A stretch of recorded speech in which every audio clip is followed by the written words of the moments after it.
Hi, welcome to Mediation Works. This is part of our special series on family matters that relate to disputes involving family. And I'm Wendy Lakusta. I'm here with my colleague Sharon Sutherland. And we have a special guest with us today, Darrin Hotte. And Darrin is a mediator. He mediates family disputes. And an area of specialty is dealing with family business disputes. So Darrin, let's just start it off by, as a specialist dealing with family business disputes, what does your practice look like? What kind of disputes do you deal with? It's a really wide range of situations that I get involved in. I do a fair bit of work with David Bentel, who's a family business advisor, and we work together. I'm one of his associates. And so I get involved often when there is difficulty and a fair bit of conflict. And so it's intervention work at that level. And often I get the phone call that says, we're having trouble in our family business. We're really struggling here. Would you come and give us some help? Yeah. And so there'll be an intervention part of that, but as well as a training part too. So there's training that goes along with some real intervention and facilitating conversations. And then sometimes the family business is doing really well together. They're communicating pretty well. The business is going well. They're organized and together. And so the work I do with them might be about training and giving each other feedback. Receiving feedback or making their conflict positive. And so those are some ways I get involved. And there are other times where the conflicts are around things that are fairly typical family business issues like governance, succession planning, leadership, things like that. And so it'll be leading them through those issues, giving them some advice on how to move through those things and pointing to other resources as well. So it's kind of a wide range of ways that I help, all the way from we're in big trouble to we're doing great, we want to be better, right? Okay. Yeah, and I mean, you started to touch on just kind of governance, succession, things like that. I guess a family business, so we're talking about a business where family members, generations of families potentially are involved. Yeah. There's probably some natural phases, like succession strikes me as one of those natural places where you'd come up with possible challenges and discussions. Are there some other points of natural time in a family business's life that you might need somebody like you to come in and help? Yeah, a great question. There's so many issues that come up for family business. I mean, family business is amazing because when it's going well, it's amazing. And other times it can get off track quite easily because there's so many issues involved in a family business. And so, and actually we know that about 70% of family businesses don't pass on to the next generation. Right. And so when you get to the third generation, it's about 10% that actually make it to that third generation. Oh, wow. The issues that get them off track are obviously the big issue of succession. How do they get there? And like I said, leadership. Who's going to be leading? Who's going to be leading those next generations? And how are they going to govern themselves? What are the rules that they have about how they're going to work together? What about roles? In any business, everybody has different roles and different kinds of places in a business. And so, I mean, there are just 1,000 ways. Compensation. What about when other family members join the family, marry in, and then how do they connect with the family? What are some of the rules for the younger generations to get involved in the family? Do you automatically get a job there because you're in the family, or do you have to do something to earn that? I mean, there are lots of different things that can come up. And so there's a lot of issues that come up that can be very difficult. And when they're done well, it's amazing for these families and their businesses. That's really interesting. What would be different in dynamics? I can think of a few, obviously, between just mediating disputes within businesses like partnerships and so on, and family. For instance, you've got the whole historical information on each other. Yeah, right. You know everybody's baggage, right? Yeah. And you've known this person since they were a child, and they have only known you as an adult authority figure, and all those kinds of things. What are your thoughts around that?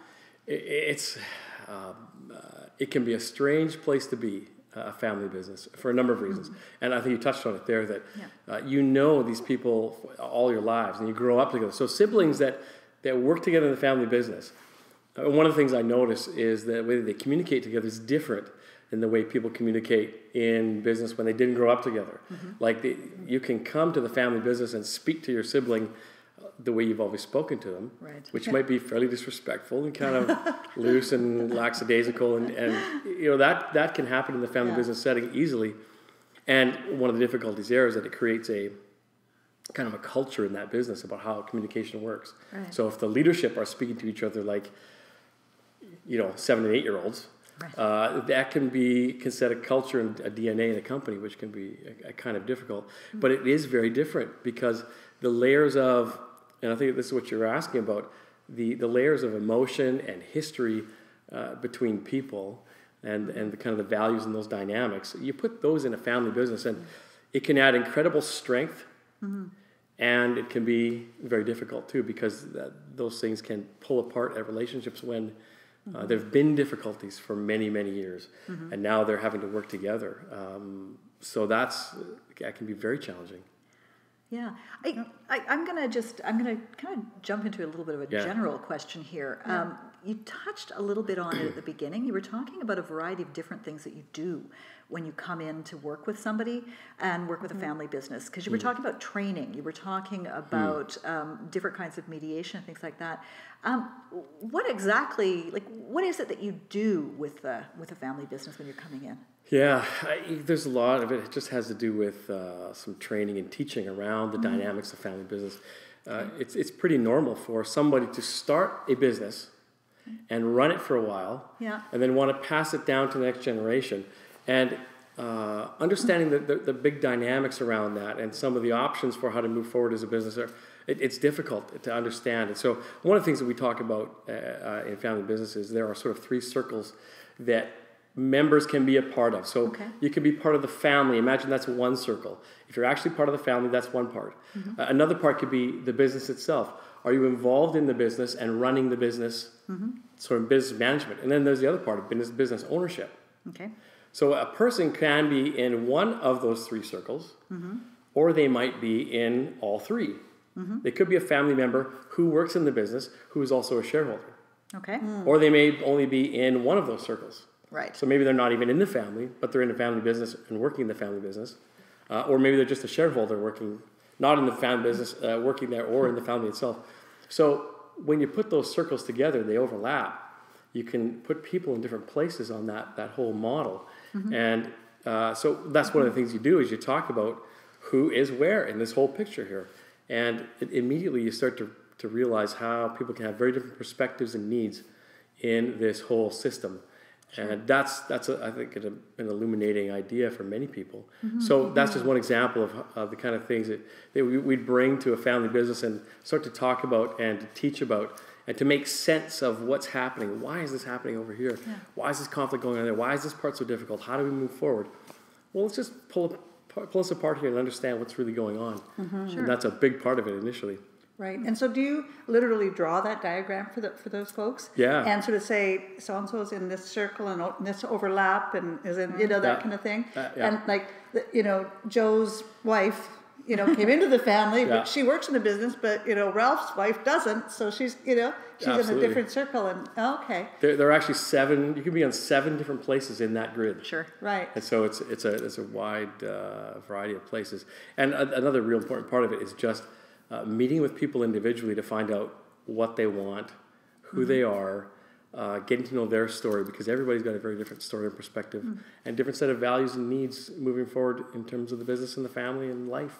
So discovering all that. Yeah. So it sounds like that exercise partly to identify where the disputes are and also to kind of then get a game plan for moving forward. We're going to unpack all these issues now. Yeah, absolutely. In the amazing, in the same way that you do work through a family dispute, like a separation dispute, you want to meet with the people, find out everything about their story and about what they are and what they need, and then you go from there.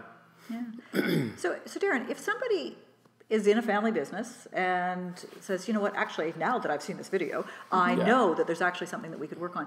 How do they find somebody who specializes? Because I don't think there's that many people out there who specialize in family business, are there?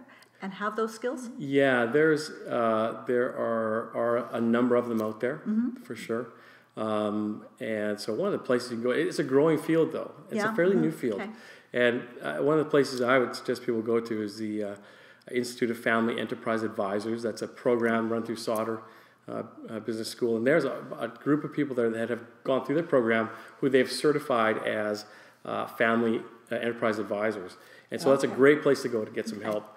And so that's, I think, probably the most important place, as well as the Mediate BC family roster. There's a number of people on there who are family mediators who have that family business aspect part as well.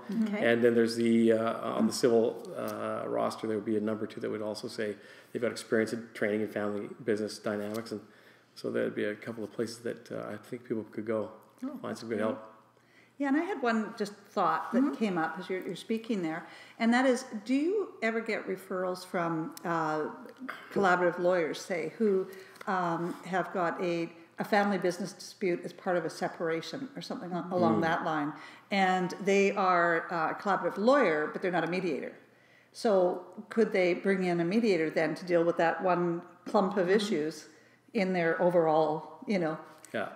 Would you get involved in those kinds of things? That's a great question. And one of the reasons that I got into this aspect of family conflict is because of the work I do with separation clients and separation situations. So many of my clients have family businesses, and so those things are happening all at the same time. And there's no question that if in a whatever the setting is, collaborative law, or whatever it is, to bring in someone who's got the training and expertise in family enterprise is really important because of the dynamics and the issues around it. It's quite complex and very very difficult, I think, to work through a lot of times, and so getting that help is really important. So same as bringing in other specialists that we featured absolutely. in our series is family dispute series. Yeah, absolutely. Even financial planners or child specialists, and you're just another specialist they could bring in. Absolutely. Get in the right people. What I say to people is, this is a probably a critical moment in your family's history. Do the right thing to get the right people in at the right time. Sometimes people will say, "I'd like to save money. I want to kind of."